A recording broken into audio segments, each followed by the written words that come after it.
Cities across the United States remain in a state of high tension tonight as the country braces itself for another wave of protests over the death of George Floyd. The unarmed Mr. Floyd, who was black, died in Minneapolis after being pinned to the ground by a white police officer. He was the latest in a string of African-American men to die through police action. There have been protests in at least 30 US cities, with violence, looting and arson in some, and several cities have imposed curfews. President Trump's national security advisor denied there was institutional racism in the US police, saying that most officers were heroes. But a lawyer for George Floyd's family accused the police officer who's been charged with his killing of premeditated murder. Well, our correspondent Barbara Pletusher is in Minneapolis for us tonight. Barbara.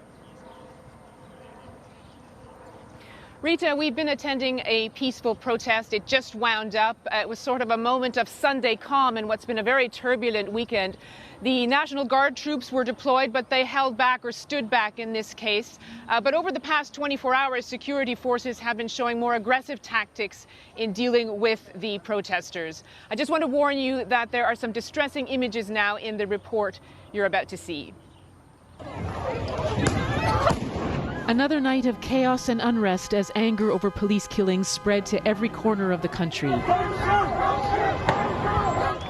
Penetrating the heart of political power in Washington, D.C., security agents used tear gas to push protesters away from the White House. New York's iconic streets were littered with the debris of rage over the death of George Floyd, but also giving vent to years of festering frustration with police mistreatment of African Americans. Here and in more than a dozen other cities, protesters and looters ignored curfews. Security forces rounded them up, fighting to restore order. Nearly a third of the arrests took place in Los Angeles.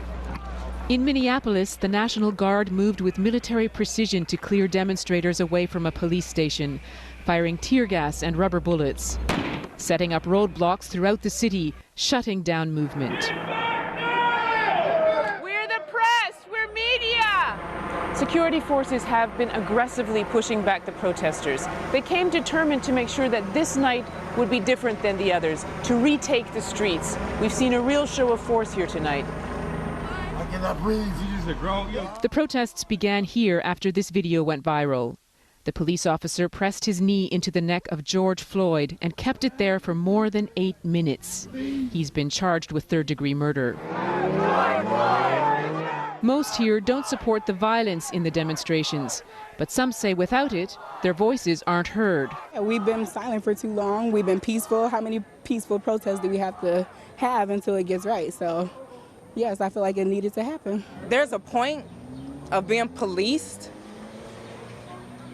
where we just reach our wits' end, and this is our wits' end. This is a war, and they're not just stepping back and allowing us to win. They see this as a pivotal moment in a long struggle for racial justice.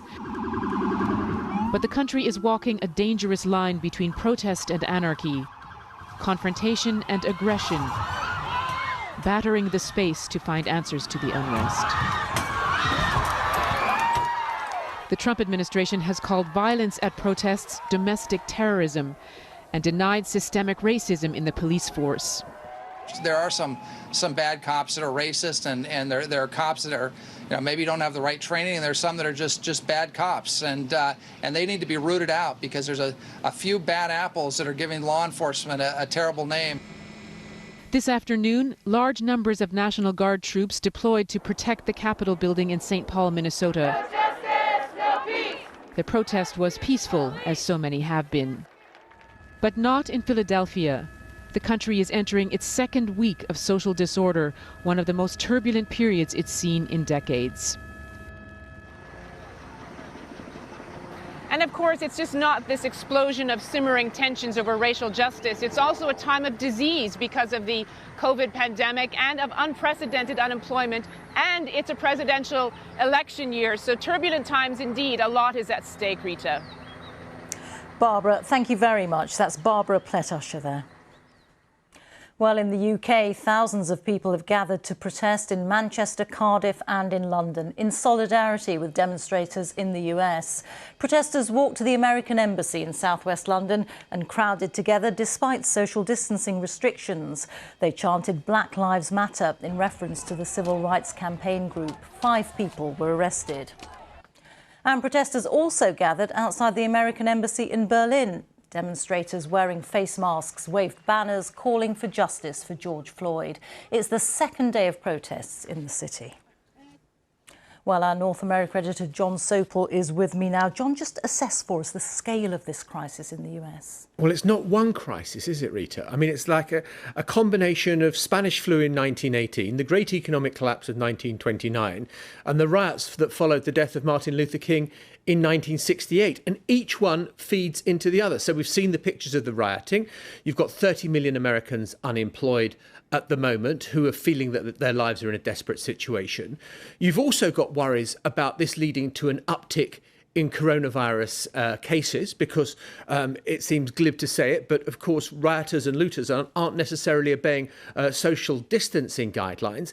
And you have got an African American community that sees injustice seemingly everywhere it turns, whether it's in the rate of coronavirus deaths, whether it is in the way they're treated by the police, whether the impact of joblessness on them. So this is all feeding together into one mega crisis. One thing I would say, compared to 1968, there were riots at one stage in 125 cities across America.